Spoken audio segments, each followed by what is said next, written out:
Fin de la conférence sur le lithium à Sotchi en Fédération de Russie, 13e Forum international de l'énergie atomique. Le ministre des Mines, le professeur Amadou Keïta, a évoqué la situation de ce minerai stratégique au Mali et sur le continent africain.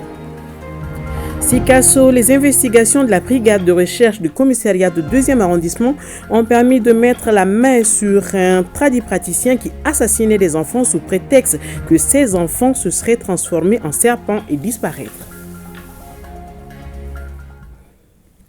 Mercredi 27 mars 2024. Mesdames et messieurs, bonjour, merci de suivre l'ORTM. Fin de la conférence sur le lithium à Sotchi en Fédération de Russie, 13e Forum international de l'énergie atomique. Parmi les derniers événements auxquels a pris part une délégation malienne, la conférence portait sur le lithium, les opportunités et défis pour les solutions énergétiques. Parmi les panélistes venus de divers horizons, le ministre des Mines, le professeur Amadou Keïta, a évoqué la situation de ce minerai stratégique au Mali et sur le continent africain. Envoyé spéciaux à Sotchi, Yaya Konaté, Adama Kamara. Un panel intercontinental pour échanger sur un minerai stratégique. Matière nécessaire à la transition vers les énergies vertes, le lithium fait courir aujourd'hui les industries du monde entier. Des véhicules électriques aux composants électroniques, difficile désormais de s'en passer, d'où un marché florissant. Le continent africain compte bien s'insérer dans ce marché, fort de ses importantes réserves en la matière. On estime à plus de 26 millions de tonnes LCE les réserves détenues par les pays africains. Et d'ailleurs, si on combine le lithium avec d'autres ressources comme le cobalt, le manganèse, les cuivres, etc., les études montrent que l'Afrique détient entre 30 et 70% des réserves mondiales, ce qui lui donne donc une position de choix dans ce monde aujourd'hui. La plupart des pays africains, à l'image du Mali, sont donc décidés à créer une industrie du lithium pour éviter d'exporter de la matière brute. Pour notre pays, c'est toute une stratégie et un modèle de développement qui sont à la réflexion. Nous travaillons de plus en plus sur 3 axes. Le premier, c'est comment diversifier l'économie. Ceci est important parce que nous sommes connus comme un pays agro-silvopastorale. Et du point de vue aussi de l'exploitation minière, le Mali est surtout connu comme un grand pays producteur d'or. Mais de plus en plus, le Mali se positionne donc dans la diversification à ces niveaux. L'autre axe sur lequel nous travaillons, c'est de faire en sorte que nous puissions créer de la valeur ajoutée. Ceci est important, c'est pourquoi nous nous positionnons aujourd'hui carrément mettre en place une industrie qui puisse transformer le lithium et qui puisse même, pour qu'on puisse aller jusqu'à la création, fabrication de batteries. Et le troisième aspect sur lequel nous travaillons, c'est de mettre en place ce que je pourrais appeler un partenariat gagnant-gagnant avec des pays amis, au premier rang desquels la Russie. Ces partenariats gagnant-gagnant centrés sur un certain nombre de choses, comme la recherche, l'exploitation, le transfert de compétences, et aussi le développement de l'industrie du lithium. Les gisements de lithium au Mali ont été répertoriés notamment dans les régions de Bougouni, Sikasso et Kaye. À noter que la première mine de lithium du pays est en construction justement dans la région de Bougouni. Nous restons toujours à la rencontre de Sotchi en Russie pour le président de la Commission des mines, de l'énergie et de l'eau du CNT. Ce forum international de l'énergie atomique a été un cadre de découverte de solutions innovantes et sécurisées qui pourraient aider notre pays à sortir de la crise énergétique.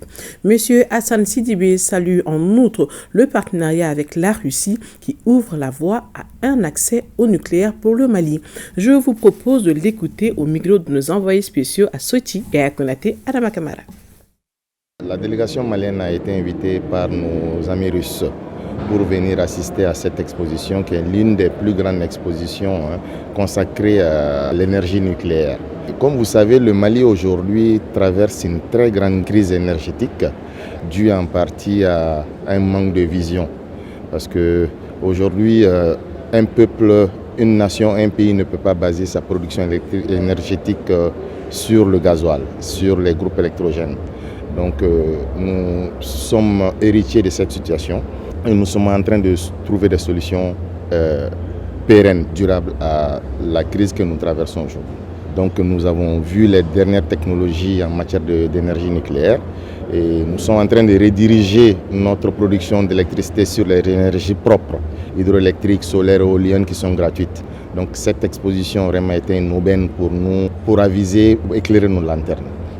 Beaucoup de gens quand même sont très sceptiques par rapport à l'énergie nucléaire. Qu'est-ce que vous pouvez dire aujourd'hui pour rassurer? Cette énergie nucléaire qui jadis a été décriée est considérée aujourd'hui comme une énergie propre. Et malheureusement, nous les Africains, on a suivi les conseils de nos amis sans faire attention, sans prendre mesure des problématiques dans lesquelles nous nous trouvons. Donc cette énergie aujourd'hui, on peut assurer le peuple que c'est une énergie propre, surtout avec les centrales de dernière génération, 3e génération, plus jusqu'à la 4e génération.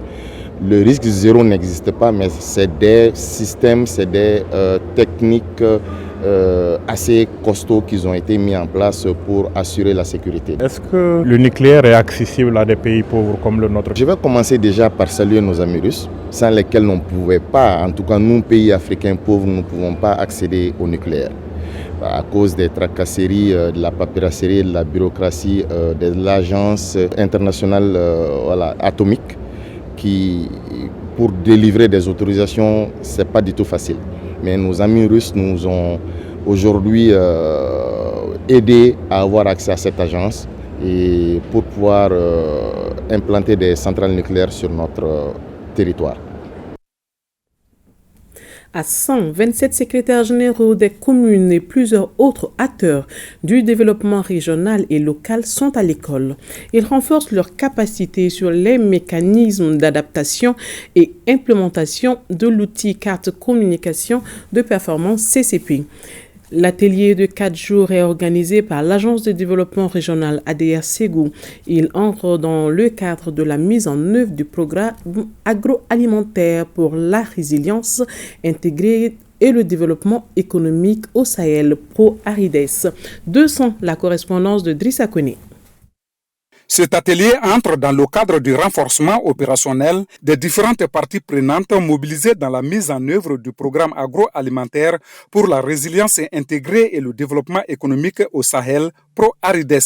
Ce programme comporte 5 axes et le 5e s'articule autour des questions de gouvernance. C'est dans cette optique que 27 secrétaires généraux des communes d'intervention du programme et autres acteurs de développement régional et local sont à l'école sur les mécanismes et d'implémentation de l'outil Community Scorecard. C'est un outil important pour l'instauration effectivement du dialogue entre les gouvernants et les gouvernés, pour établir effectivement les différentes bases de promotion un peu de ce contrat social à partir des défis communs, à partir du dialogue réellement sur l'identification des solutions pour adresser ces défis communs et l'élaboration d'un échéancier qui va servir un peu de feuille de route pour les différents acteurs pour assurer un peu le suivi de ces actions porteuses de résultats. L'atelier est financé par l'Agence de développement régional ADR Ségou à travers Pro-Arides constitué d'un consortium d'ONG, entre autres Care Mali, avec comme lead la SNV. Nous sommes rendus compte que les collectivités sont dans les besoins vraiment de parfaire souvent certains aspects dans leur domaine d'intervention. Donc, raison pour laquelle nous avons eu à initier vraiment cet outil qui sert d'un instrument de mesure des performances des collectivités. J'invite les partenaires ici présents à une participation active pour l'atteinte des objectifs assignés. Les travaux durent 4 jours. En 3e région, la coordination régionale de l'AM-SUNEM, amicale des anciens militants et sympathisants de l'Union nationale des élèves et étudiants du Mali, a commémoré ce mardi la journée des martyrs 2024. Une journée qui couronne les activités de la semaine des martyrs. Le compte rendu de Moustapha Doumbia, Souleymane Bamba. C'est la place des martyrs qui a servi de cadre à cette commémoration de la journée des martyrs placée sous le thème « Quelle action entreprendre pour une transition réussie ? Le rôle des écoles privées dans le système éducatif au Mali ». Les temps forts de la journée sont entre autres l'intonation de l'hymne national et le dépôt d'une gerbe de fleurs. Nous demandons à la jeunesse de s'intéresser à ces pays. Parce que si ce n'est pas le Mali, quand tu vas dans les pays à côté, tu trouveras qu'un enfant de 20 ans, il connaît l'histoire de son pays. Mais aujourd'hui, un enfant de 20 ans, il est à l'université. Quand on lui demande de parler un peu du Mali démocratique, il ne peut rien dire. Quels ont été les différents présidents qui ont passé? Il ne peut rien dire. Même dans la même ville, les citoyens lambda ne connaissent pas le rôle de son maire. Non, il faut que chacun prenne conscience, c'est lui. Un autre temps fort de la journée est la visite à la famille de feu Mamadou Wologem à Wayerma 2, l'une des premières victimes des événements de 1991 à Sikasso. En ce jour de commémoration, honorons leur courage et leur sacrifice et renouvelons notre engagement envers un avenir où la liberté et la dignité de chacun soient respectées. Les activités du 26 mars viennent couronner celles de la Semaine des Martyrs. Sur un tout autre plan, la plainte est un acte par lequel une victime d'une infraction prévient l'autorité compétente. Une fois la plainte reçue, la justice ouvre des enquêtes, mène des poursuites et veille à l'application de la loi. L'infraction peut être contraventionnelle, délictuelle ou même criminelle. En ville ou en campagne, certains de nos concitoyens ignorent les démarches à suivre. D'autres entament les démarches mais finissent par se décourager. Comment rédiger une plainte ou la déposer? Voyons avec Garibou Pérou, Tedé Camara, la démarche à suivre pour porter plainte dans la chronique judiciaire. Par voie écrite ou verbale, le citoyen peut exprimer sa plainte contre X lorsqu'il s'estime être victime d'une infraction. Il porte à la connaissance des autorités judiciaires compétentes la commission de la dite infraction. La victime a le choix entre saisir directement le ministère public, donc le procureur, ou s'adresser au juge d'instruction. Le procureur rédige, soit transmis, adresse à l'organe de la police judiciaire qui va être à titre de renseignement chargé de requérir tous les éléments qui entourent la notion d'infraction. Le procureur analyse les faits, les circonstances, analyse les données juridiques qui existent dedans et statue. Il peut décider, 1, de ne pas poursuivre, donc de classer sans suite. 2, de poursuivre. Lorsqu'il décide de ne pas poursuivre, donc de classer sans suite, il y a 2 types de classement sans suite.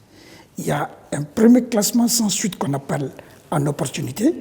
Là, c'est une question purement politique ou sociale, ou en tout cas d'ordre moins technique, qui permet au procureur de ne pas poursuivre parce que, en poursuivant, il peut entraîner un autre trouble social plus grave que le trouble qu'il veut réprimer. Et le deuxième classement, c'est en droit. Là, effectivement, ce n'est pas une question politique ou question sociale ou autre, c'est des questions juridiques. Exemple très simple. Quelqu'un qui ne jouit pas de ses facultés psychologiques et mentales a commis une infraction. Qu'est-ce que vous allez faire? Le poursuivre? Puisqu'il ne joue pas de ses facultés psychologiques et mentales, alors c'est ici, là, un élément juridique prévu par le droit qui dit que toute personne qui ne joue pas de ses facultés psychologiques et mentales peut être exemptée de toute poursuite. Ou, exemple simple, nous sommes dans un cas de légitime défense. Vous avez été agressé, vous avez riposté, et tous les éléments concordent à dire qu'il s'agit d'une légitime défense. L'autre démarche possible pour des raisons de proximité, la victime peut se rendre dans un commissariat de police ou à une brigade de gendarmerie pour porter plainte. On m'a injurié, on a violé tel ou tel de mes droits, on a porté atteinte à tel ou tel de mes droits, je vais à la police ou à la gendarmerie et je dépose une plainte. Certes, c'est un moyen pour que le procureur en soit informé, parce qu'une fois que les organes de la police judiciaire reçoivent une dénonciation, une plainte, saisissent le procureur. C'est le procureur qui est le maître du jeu.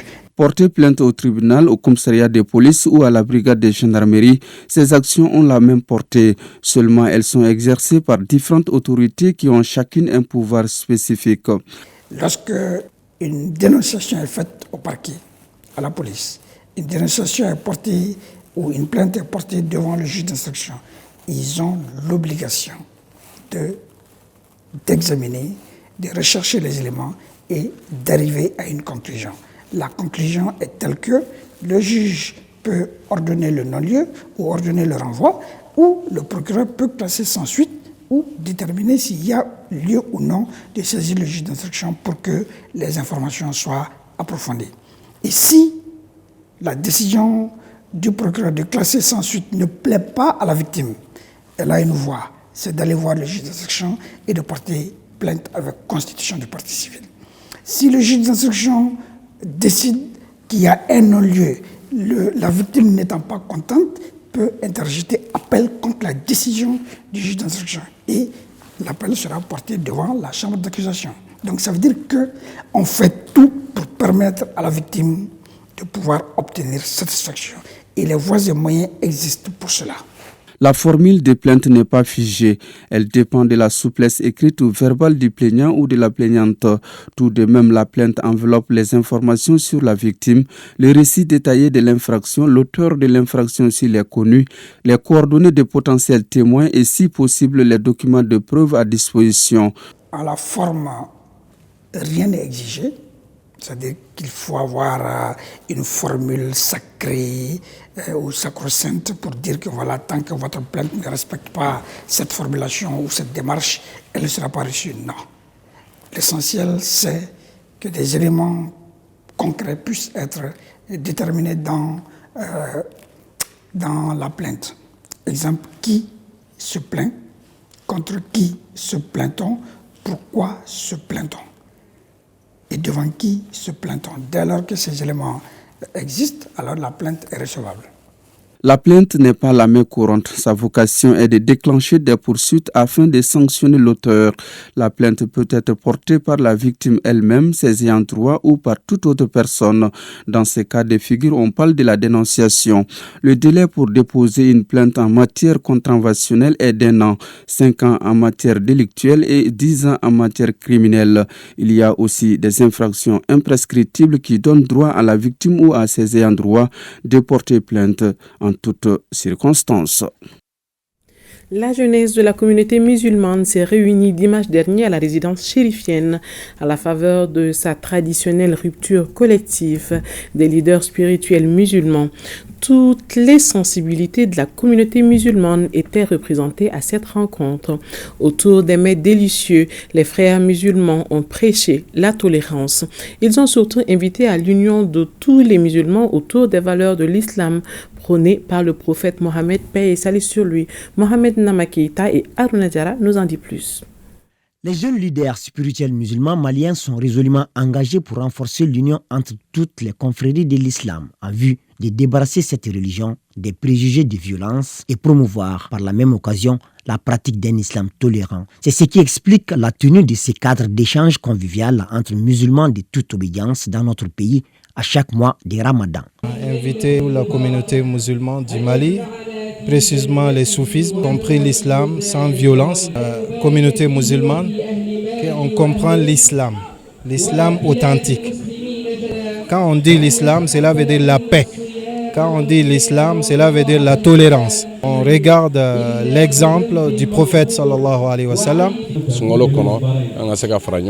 Nous sommes réunis ce Ramadan pour davantage se connaître et démontrer à la face du monde que nous sommes unis, car c'est de cela que notre pays a besoin aujourd'hui. L'union entre les enfants d'une même nation. Les mouvements ambicaux qui partagent cet idéal encouragent l'initiative. Bonne idée, car la rupture collective, c'est signe de bonheur, c'est signe de paix, c'est signe de cohésion sociale. C'est ce que Amigo souhaite dans ce pays, que tous les jeunes soient réunis pour faire un Mali uni, fort et indivisible. Durant 3 heures, les représentants des différentes sensibilités de l'islam se succèdent au pupitre pour exprimer leur vision de ce qu'ils considèrent comme une bonne pratique de l'islam tolérant. Au finish, tous conviennent qu'il est impératif de renforcer cette dynamique de cohésion pour redorer les blasons de l'islam. En troisième région, les investigations de la brigade de recherche du commissariat de 2e arrondissement de Sikasso ont permis de mettre la main sur un tradipraticien qui assassinait des enfants sous prétexte que ces enfants se seraient transformés en serpents et disparaître. L'incohérence est bien l'existence de plusieurs tombes d'enfants, des restes de corps et des habits d'enfants. Le dernier cas de ce crime d'enfant a eu lieu le 17 mars dans le village de Sikoroni, dans la commune de Loulouni, cercle de Sikasso. Le compte rendu de Mustafa Doumbia et Suleiman Bamba. C'est un cimetière d'enfants découvert dans les villages de Sirakoroni suite à des investigations de la section brigade de recherche du commissariat du 2e arrondissement de Sikasso. L'affaire repose sur un enfant disparu avec l'implication d'un tradipraticien, de la mère de l'enfant, d'un intermédiaire, un vendeur de glace et du fils du tradipraticien. Les faits se seraient déroulés le dimanche 17 mars et la police est saisie de l'affaire 3 jours plus tard par le père de l'enfant disparu. Les éléments du commissariat de police du 2e arrondissement de Sikasso ont mené des investigations qui ont abouti à l'interpellation d'une dame qui serait la maman de l'enfant disparu. Elle a été conduite au niveau du 2e arrondissement. Au cours de son interrogatoire, alors, elle a reconnu les faits et a dénoncé une autre personne. C'est cette personne qui aurait rapproché la dame pour lui proposer des arbres, des feuilles d'arbres, afin qu'elle puisse laver son enfant. Il a fait des diarrhées incessantes. C'est à ce moment que la dame est revenue voir le monsieur, qui serait même un vendeur de glace, pour lui faire savoir que, depuis quand même que l'enfant a été lavé avec la solution que vous m'avez proposée, l'enfant ne se sent pas bien. Alors, comme si cela ne suffisait pas, le monsieur a recommandé à la dame un vieillard qui serait trouvé dans la localité de Sirakoroni. Donc la dame, elle est allée voir le monsieur avec son enfant, évidemment. Alors, arrivé, qu'est-ce que le vieux lui a dit? Il dit que, ok, il n'y a pas de problème. Alors moi, j'ai une solution. J'ai un produit que je vais administrer à l'enfant. Si l'enfant réagit positivement, ça veut dire que c'est un humain. Mais si c'est le contraire qui se produit, alors l'enfant va se transformer en serpent et il va se perdre dans la nature. Selon des informations recueillies auprès de la police, ces crimes d'enfants existent dans ces villages depuis des décennies. La pratique serait transmise de génération à génération. Personne ne peut donc estimer le nombre exact d'enfants assassinés dans ces villages au nom d'une certaine transformation de l'enfant malade en serpent. L'enfant n'a pas été transformé en serpent. L'enfant a été tué par le vieux. Pourquoi? Parce que quand ils ont été au cimetière, la surprise fut grande, évidemment. Parce que là, au cimetière des Aïs, ils ont découvert vraiment, c'est pas possible, de près d'une centaine de tombes d'enfants. Près d'une centaine. Et sur les lieux, on voyait vraiment les morceaux de crâne, les crânes d'enfants, les couches, les habits d'enfants, etc., etc. Et l'enquête est toujours en cours. C'est pour voir qui sont derrière tout ça et qui sont ses complices. En tout cas, jusque-là, on a pu interpeller 4 personnes, notamment la mère de l'enfant. Mais les enquêtes se poursuivent. Le tradipraticien nonagénaire et son fils âgé de la soixantaine se trouvent présentement au commissariat, tout comme la mère de l'enfant et l'intermédiaire vendeur de glace. Le directeur régional de la police de saluer la détermination des éléments du commissariat du 2e arrondissement qui ne sont pas à leur premier exploit. C'est d'abord un message de félicitations pour les éléments qui ont conduit cette enquête et qui ont abouti à ce résultat. Vous savez, pour toute enquête policière, pour que ça soit une réussite, il faut qu'il y ait la population derrière. Sincèrement, la collaboration de la population pour cette affaire a été vraiment d'une importance capitale. Le cas de Sirakoroni, à une 50aine de kilomètres de Sikasso, doit servir d'exemple à d'autres localités où des pratiques similaires existent. Des pratiques qui permettraient de se débarrasser de l'enfant serpent par l'utilisation de certains produits. Puisse Dieu protéger les enfants. Cette nouvelle met fin à cette édition de 13h. Merci de l'avoir suivi. À demain, Inch'Allah.